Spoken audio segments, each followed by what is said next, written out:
Sizinle Konya Tarım Fuarı'nı, Konya'yı, bu fuarın Konya için önemini ve Türkiye için önemini konuşacağız.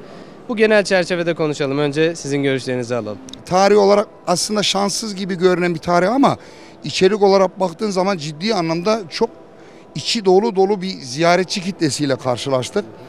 Ben şahsım adına söylüyorum, bu kadar ilgi ve alaka beklemiyordum. Bu fuarda bizim aşağı yukarı 4 ülkeydi, herhalde bugün 5. ülkeyle de bağlantılarını yaptılar. Toplamda Çelige'nin şu anda yurt dışında, Çin içinde olmak şartıyla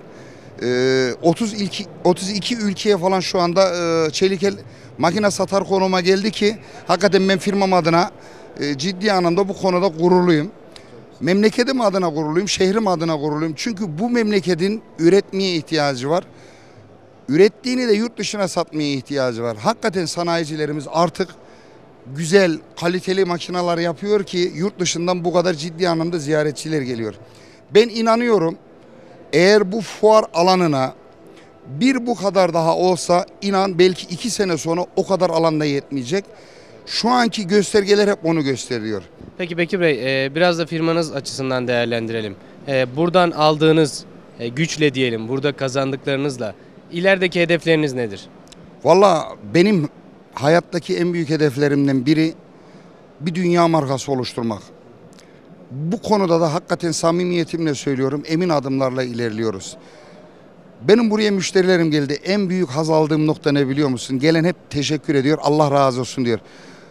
Para benim için amaç değil, para benim için araç. O insanların eğer ben makine verip hem parasını hem de duasını alabiliyorsam benim için en büyük kazanç budur. Ben bu konuda da ben tüketicilerime, müşterilerime sizin aracınızla tekrar teşekkür etmek istiyorum.